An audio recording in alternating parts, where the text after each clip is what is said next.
Let me ask you to turn briefly this morning to the book of Exodus, 13th chapter, 3rd verse. Exodus, 13th chapter, 3rd verse. And it reads, Moses said to the people, "Remember this day on which you came out of Egypt, out of the house of slavery, because the Lord brought you out from there by the strength of hand. No leavened bread shall be eaten." May God add a blessing to the reading of his word. I want to use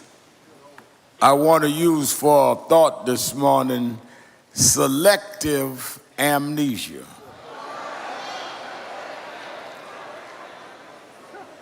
Selective amnesia.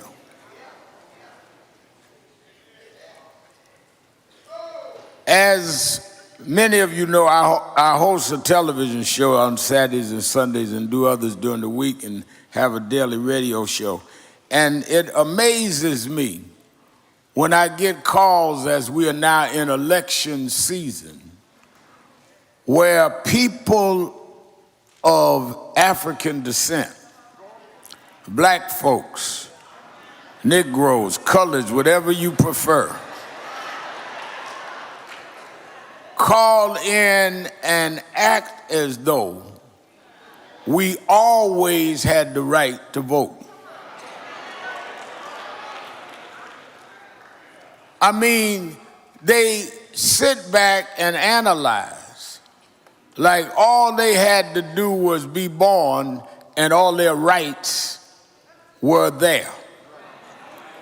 And the reason it bothers me so is it has happened, the fight to put us where we are has happened in our lifetime. This wasn't something hundreds of years ago. Many of our mothers and fathers could not vote.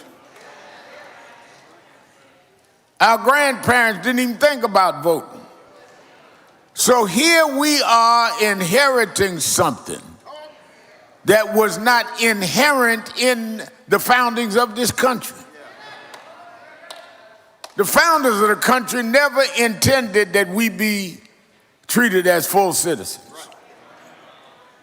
The founders, they put in law. You know, there's a lot of people, I know in Texas there's a lot of controversy around immigration, and I'm against discrimination, though I don't think everybody need to be doing what they're doing. But we're the only ones in the country that by law said blacks couldn't do certain things. That was in the law. By law, we had to sit in the back of the bus. By law, we couldn't use the toilet downtown. By law, we couldn't eat in certain restaurants. It wasn't ambiguous, it was by law. Which is why we had to change the law. Andrew Jackson,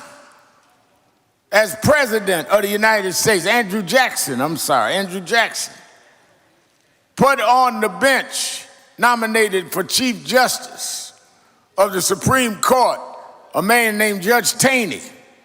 Taney was the one that presided over the court that ruled in the Dred Scott decision, saying that blacks had no right, that a white was bound to respect because we were not full citizens. That's what Judge Taney's court said, nominated by Andrew Jackson. When Donald Trump became president in 2016, the only picture he hung up new in the Oval Office was a picture of President Andrew Jackson. I'm not telling you who to vote for, but I'm just giving you the facts.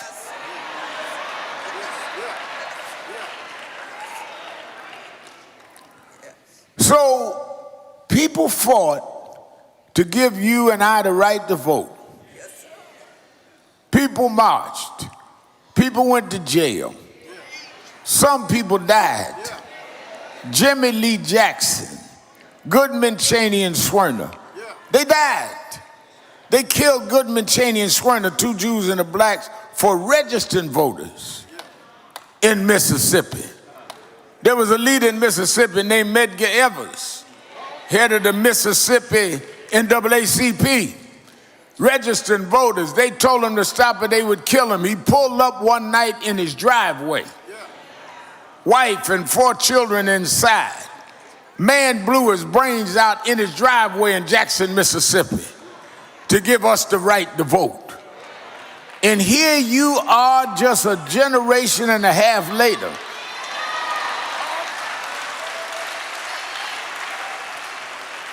And you talking about, well, I don't know whether I vote, don't mean nothing.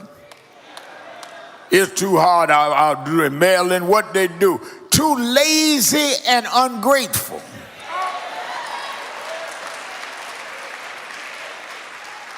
To use something that you didn't have to pay the price for, all you have to do is do what others paid the price for you to do.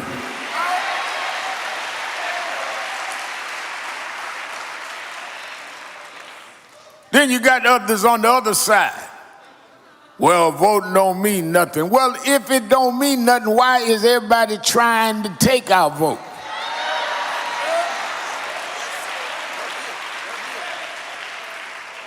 Somebody broke in your house, they're not going to take your dirty wash rag. They're going to look for valuables, money, jewelry. People don't take anything from you unless it's of value. Then you got those with a master's degree in ignorance.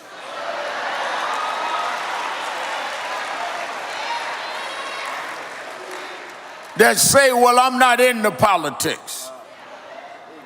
I got a friend in Harlem, gotten older now, saw me in the street not long ago. Remal, I hear you out there, radio and TV talking all that about voting. I'm not in the system. I don't believe in the system. That don't mean nothing. And blah, blah, blah, blah. And start quoting all radical stuff we used to read when we were kids. And we talked about 20 minutes back and forth. Finally, he said, well, let me go. I got to go down here and check on my Social Security's check. I said, I thought you wasn't in the system.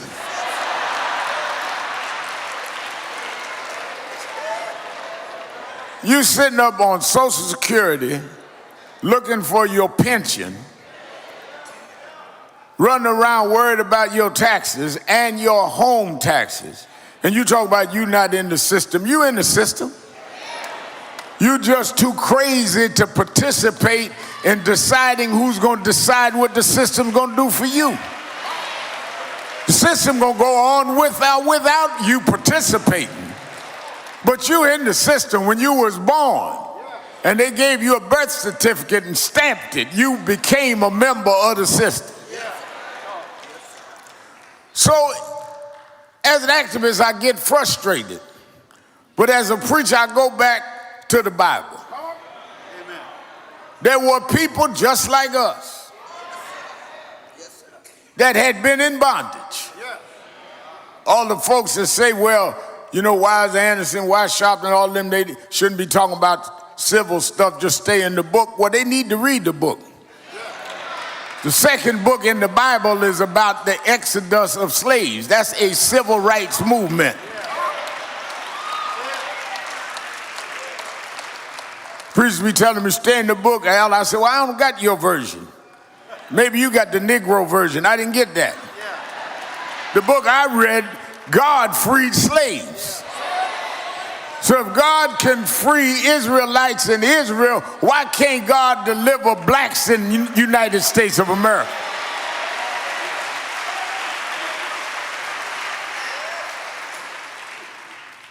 They were enslaved for 100 years. Had to make brick with no straw. Had to work with no wages. Just like us. And God sent a leader. Sent Moses. Now watch this real quick, because a lot of us get this wrong. Moses was raised in Pharaoh's house. It was at a time where the edict was to kill the newborn Israelite babies, male babies. This whole idea of wiping out generations didn't start in the United States. It goes back in history. Every time those in power feel threatened, they come with these schemes to wipe folk out. With us, it's been drugs, it's been crack, it's been promiscuous living, breaking down our families. It's all designed to wipe out those that can grow up and become the challenges of what's going on. They tried to wipe out the babies. But there was this woman had a baby and hid him as long as she could. When she could no longer hide him, she put his basket in the Nile, and God became the navigator of the basket. One thing about God is that the devil can do whatever he wants. But when God gets ready, he can go around the schemes of the devil.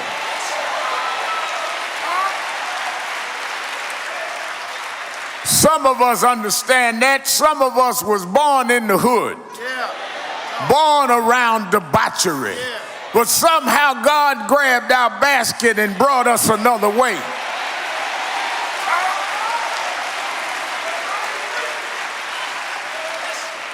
We wasn't supposed to be where we ended up. But God raised us in houses that was foreign to us, to give us the skills to do what needed to be done. So Moses was raised in Pharaoh's house. Pharaoh had dinner not knowing he was dining and raising the liberator. But unlike many of us, when Moses became knowledgeable of who he was, it bothered him. Some of us get downtown and try to act like we are not who we are. That's why I use the subject today, selective amnesia. Not automatic amnesia, selective. You get down in them corporate offices, get you a little title with no function.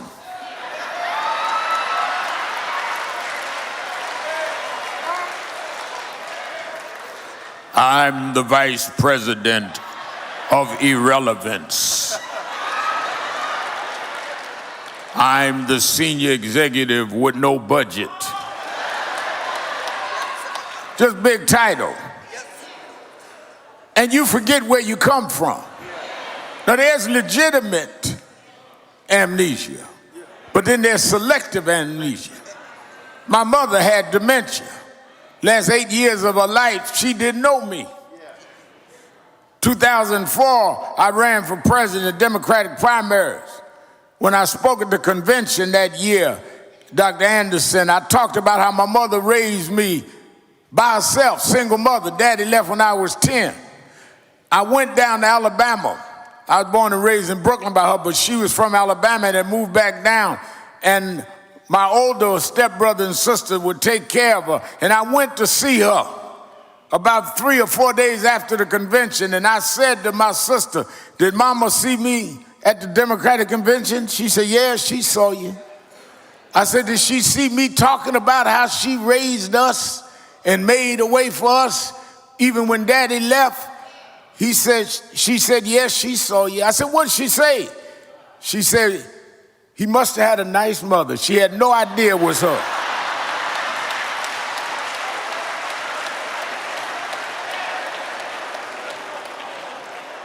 She had amnesia. She had dementia. But I'm talking about those that select to forget. Ain't nothing wrong with your memory. There's something wrong with your integrity.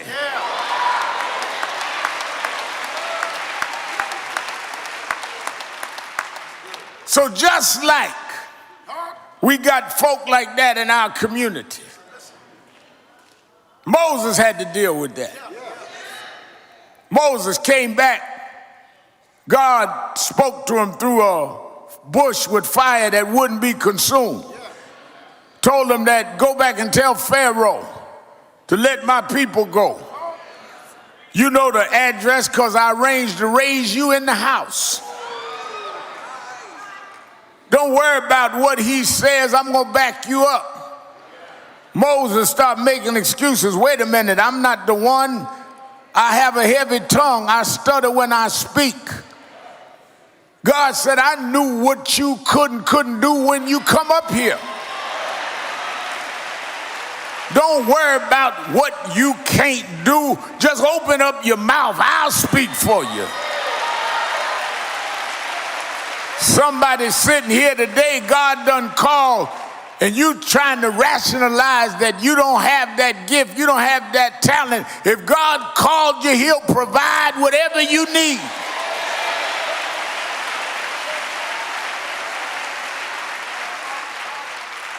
Because whoever God calls, he gonna back them up. God told him, that rod you got in your hand, that rod you came up here to confront, we met. All you got to do when you need me, stretch out your rod. Came back, told Pharaoh to let him go, and they went through 7 plagues. It's not an easy thing. It's always a process. Y'all sitting around talking about this election now. It's a process. Israelites didn't get one meeting with Pharaoh and become free. It's a process. 7 plagues, 6 times, Pharaoh turned them down. Finally, God unleashed the death angel. Said, I'm going to let the death angel ride through Egypt. And every doorpost that has the blood of the lamb, the death angel will pass over. But everyone that has no blood on the doorpost, I'm going to take the firstborn son of every household. Some maids, some slaves put the blood of the lamb on the doorpost because they loved the children they raised. Some of you are where you are, not because you paid a price, not because you went to any rally, not that you marched one step, but some of us put our blood on your doorpost. You never suffered, you never sacrificed, but Martin Luther King and Medgar Evers and Fannie Lou Hamer put their blood on your doorpost.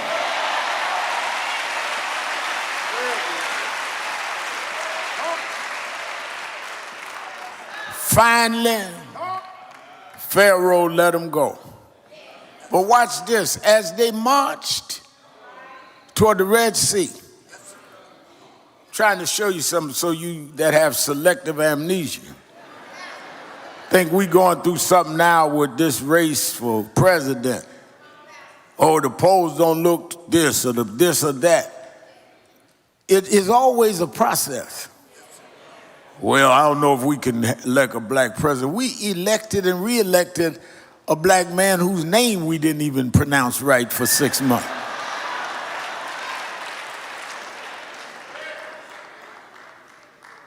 A process. When they got out toward the Red Sea, they started hearing the chariots coming from Egypt. And the folks that was praising Moses. So you ain't been no leader till your own folk turn on you. You ain't made no progress to the ones that were cheering you starts jeering you. To the ones that was patting you on the back, stab you on the back. When they start believing any lie and any rumor, that's when your leadership is tested. They turned on Moses. And Moses didn't know what Moses had to look to God. God said, don't worry about it. I'm going to do something. I'm going to test you. Sometimes when things happen, it ain't the devil. Sometimes it's God testing you.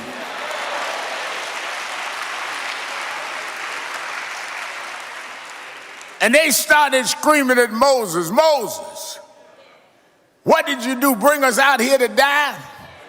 Wasn't there enough graves in Egypt? And they come with a conspiracy theory, and when they were at the verge of everything amiss for Moses, and the Egyptians almost there where they were, God said, now stretch out your rod. Now, Anderson, some folks missed this. God could have moved the Red Sea. He could have moved it from here over there, and they walked through.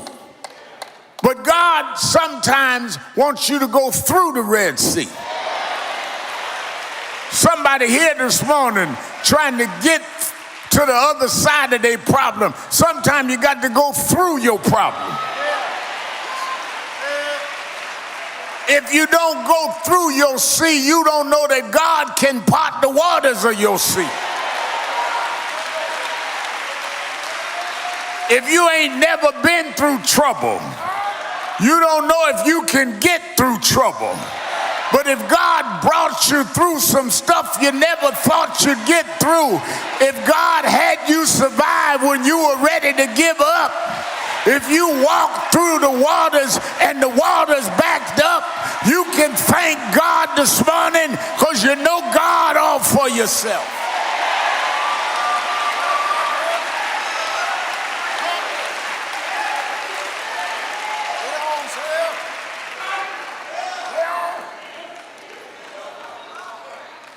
When they walked through, got on the other side. When they looked back, Pharaoh's army was coming with their chariots and their horses. And they looked and said, wait a minute, here they come. But the reason I know, archaeologists say we can't find an evidence of that. The reason I know God was in the plan is when Pharaoh's army got mid-sea, God clapped his hands and drowned Pharaoh's army. Reason I don't worry about my enemies is God promised if I don't forget, if I don't have selective amnesia, if I don't forget that he brought me when I wasn't supposed to get through, he broke through.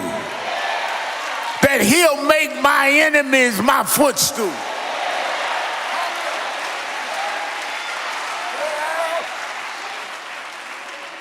You select to forget.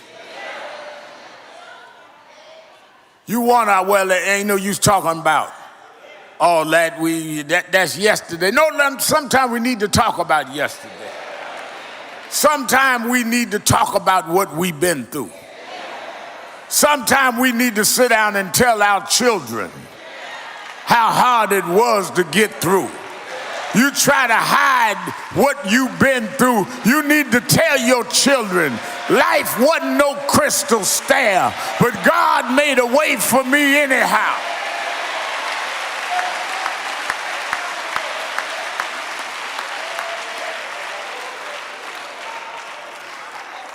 It is not only racial. It's not only community-wide, it's individual. I'll say this, I sit down, some of y'all in your personal life have selective amnesia. You weren't always saved and sanctified. You weren't always where you could pay your bills on time.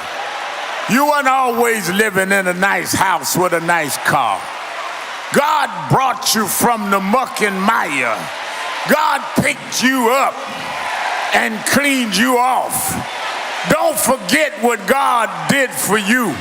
To tell the story is to praise the God that made a way out of no way.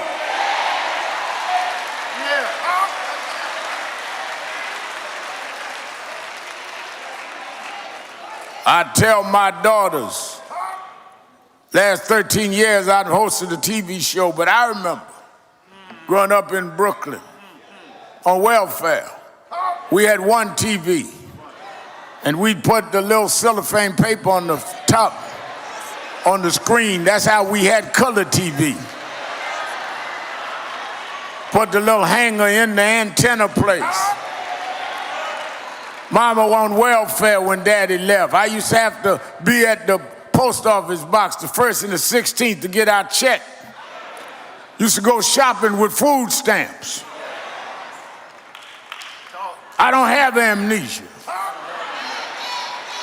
But when I walk in 30 Rockefeller Center to do my TV show, and I think about where God brought me from, I think about how teachers I had in public schools said I'd never be nothing, going nowhere, and now them teachers sit in their old age and watch my TV show.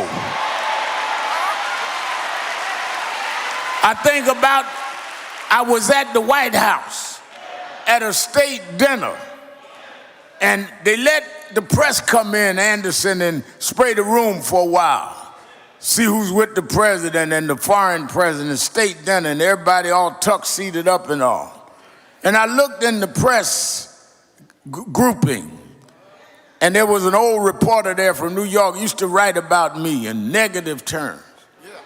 And he looked, they taking pictures, and he got near me, he said, "I can't believe where you come." And I said, "Yeah, but you know my mother used to make me read that scripture, that he'd prepare a table before you in the presence of your enemies.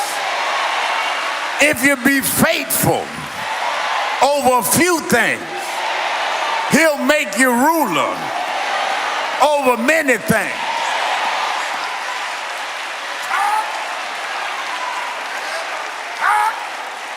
So I don't choose to come forgetting. I use Moses' admonition, lest we forget that we didn't get here by ourselves. And I come to Lily Grove to tell you, whatever you think of where I am in my life and my journey, I didn't get here by myself. There was a God that made a way out of no way. And I didn't make it off no charisma. I didn't make it off no strategy. I made it because there's a God that sits high, but he looks down low. He walks with me. He talks with me. He tells me that I'm his own. He's been food when I was hungry. He been watered when I was thirsty. He's my rock, my sword and shield, my wheel, my wheel, my wheel.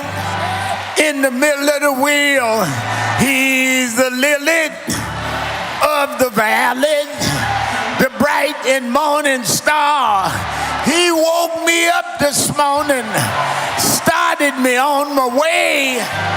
Yes, yes, yes, yes.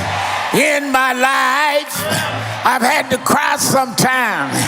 In my life, I've walked alone sometime. I've been lied on, cheated, talked about. I've been mistreated. I've been up. I've been down.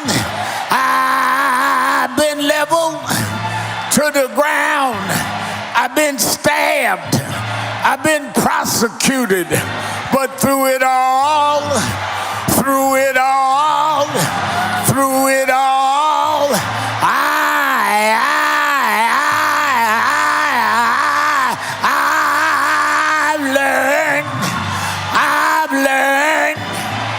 I've learned to trust in Jesus. I've learned to trust in God. Through it all,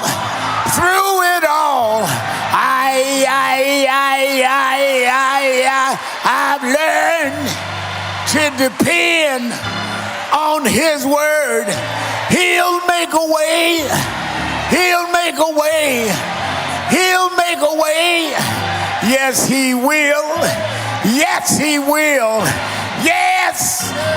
Yes. Yes. Yes. Yes. You know, when I came in, I'm trying to sit down, but I got to tell you this. When I came in, I heard the choir singing. I wish I could sing like that. One of the lead singers could go up a couple of octaves, but God didn't give me that gift. But sometimes, Terry, in the late midnight hours, after my cell phone stops ringing, after the doorbell quiets down, I go out into my living room all by myself and I sing my song. I can't sing with the young folks choir. I can't sing for the morning soloist, but I sing because I'm happy. I sing because I'm free. His eyes is on the sparrow. I know he watches me. Yes, yes, yes, yes, yes.